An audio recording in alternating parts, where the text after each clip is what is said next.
Chamo aqui a nossa tela Walter Rebelo, que é Head de Criptoativos na Empíricos. Walter, seja bem-vindo à programação do Cripto na Real. Que prazer tê-lo por aqui, meu caro. Muito obrigado pelo convite, Gabriel. Olha só. Vamos discutir aí, né, um pouquinho sobre essa o que está acontecendo com o mercado, né? Porque ninguém está entendendo nada. Tinha gente já falando de bear market, foi tema do nosso episódio da semana passada, falando, gente, agora azedou de vez. Tinha grandes casas gestoras de criptoativos falando de bear market, que era um momento ruim para o Bitcoin. E aí, em poucos dias, uma recuperação muito rápida.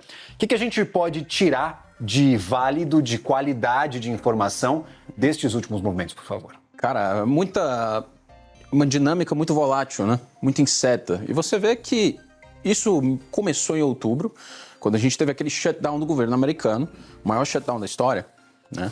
Então foram 43 dias sem dados. E quando você tem ausência de dados, a política do Fed, né, a formação ali da expectativa de como vai ser a tomada de decisão do Fed fica um pouco confusa. Tanto que quando você vê os mercados de juros e também os mercados de aposta, que começou a cada vez mais ser utilizado como uma fonte de informação... E lá o pessoal aposta em tudo, né? Quem vai ser presidente, o que vai acontecer com o Fed. Qual vai ser o juros. Não é só futebol e esporte, como a gente tem começando por aqui, né? Exato. É um mecanismo de precificação de eventos relevantes.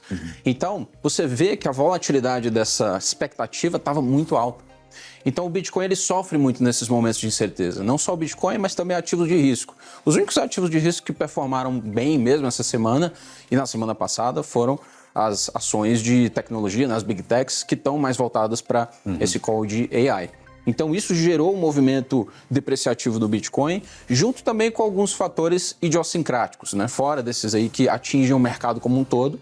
E falando desses fatores mais particulares do Bitcoin, a gente viu... nos dados mesmo, a gente consegue puxar os dados do blockchain e entender o que está sendo movimentado e por quem. A gente vê que carteiras muito antigas passaram a vender Bitcoin em peso.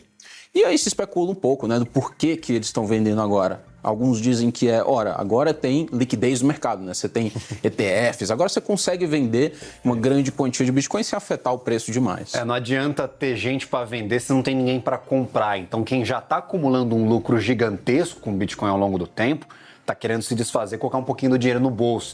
Dá para a gente interpretar como parte do movimento também. Exatamente. Lógico, não explica todo o movimento, né? Porque é um mercado complexo.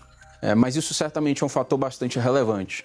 E como é importante, né, se acompanhar os níveis de preço. Por que a gente parou aqui exatamente em 84?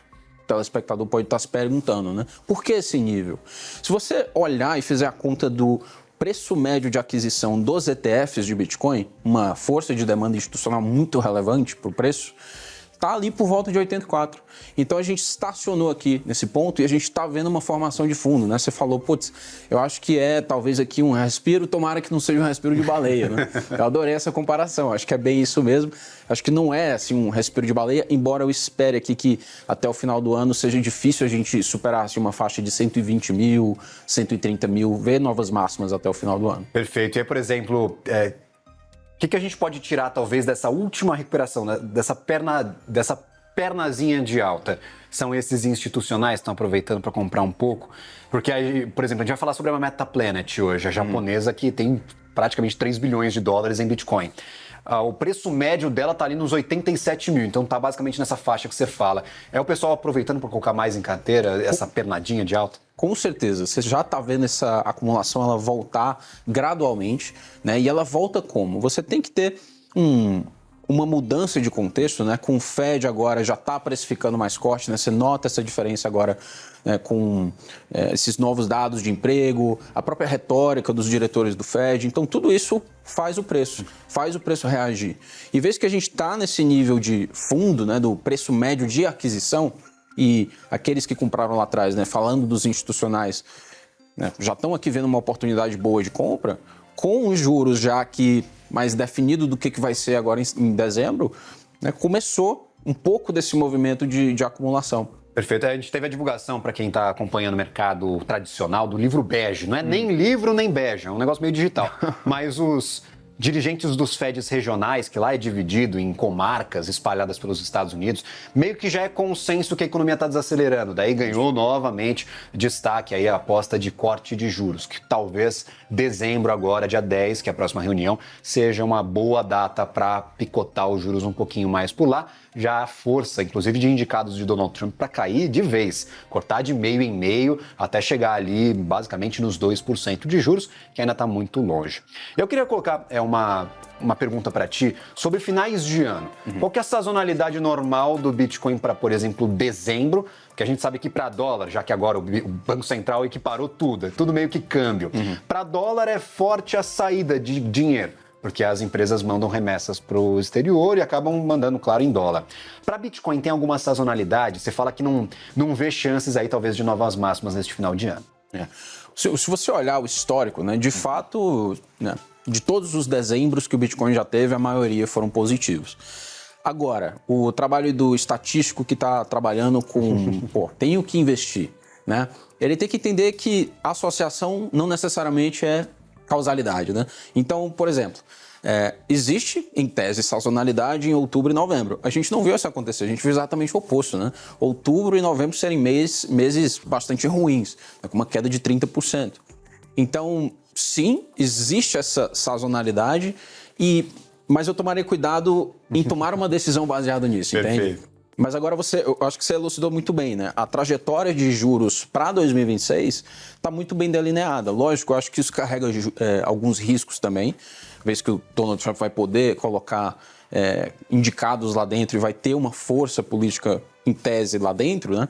Fica um pouco questionado aqui o quão livre de viés político estaria o Fed. Mas, de fato, a gente tem aqui uma trajetória de juros caindo com maior grau de probabilidade, digamos assim. Perfeito. A gente vai esperar. Tem gente aí que fala, não, de 4 em 4 anos tem um movimento um pouco mais expressivo, em dezembro tem um movimento de alta.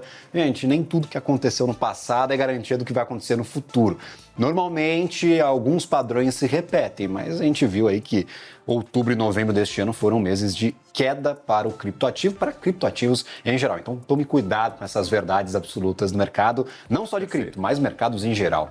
Agora tem pergunta do nosso redator aqui, Leonardo Rubinstein. Ele falou, faz essa pergunta para o Walter, por favor. Ele me disse o seguinte, que a VanEck protocolou um pedido de ETF de BNB à vista lá nos Estados Unidos. A aprovação pode gerar alta por ativo? Não pode, porque a gente viu que o ETF lá atrás, aquele primeiro da BlackRock, trouxe uma grana cavalar para este mercado. E aí, essa nova novidade mais regulamentar pode trazer mais dinheiro ainda? Olha, eu acho que pode. Você vê não só esse ETF de BNB, né? O que aconteceu agora? A SEC, que é a CVM americana, criou um padrão de documento que torna mais fácil a emissão desses ETFs sem ter que acontecer uma análise caso a caso. Então, você já tem ETF de... Aí você pode questionar, né, a utilidade do ativo ou o fundamento do ativo, mas já existe ETF de Dogecoin, a moeda do cachorro, já existe ETF de Ripple, existe uma série de Solana, Ethereum, tem um monte, tudo que você imaginar. Né? Então, isso aí é algo que o governo Trump trouxe, né? Vamos tirar, né, a regulação aqui de cripto, vamos deixar de sufocar esse mercado, deixar essa tecnologia fortalecer o nosso dólar, fortalecer o nosso sistema financeiro, porque nós estamos aqui num atrito geopolítico, isso importa pra gente, ainda mais quando o nível de endividamento está tão alto, né? Perfeito. Um nível de endividamento bastante alto mesmo, não só dos Estados Unidos. Tem Estados Unidos, tem França, tem Japão discutindo isso aí. Aqui no Brasil a gente acabou de ter dados de 78% de dívida PIB, o que é inimaginável por um país que cobra 15% de juros. Então tá todo mundo meio que enforcado. Alguma hora essa corda vai estourar e a gente vai ver quem sobra, né? Então, realmente muita preocupação sobre este assunto.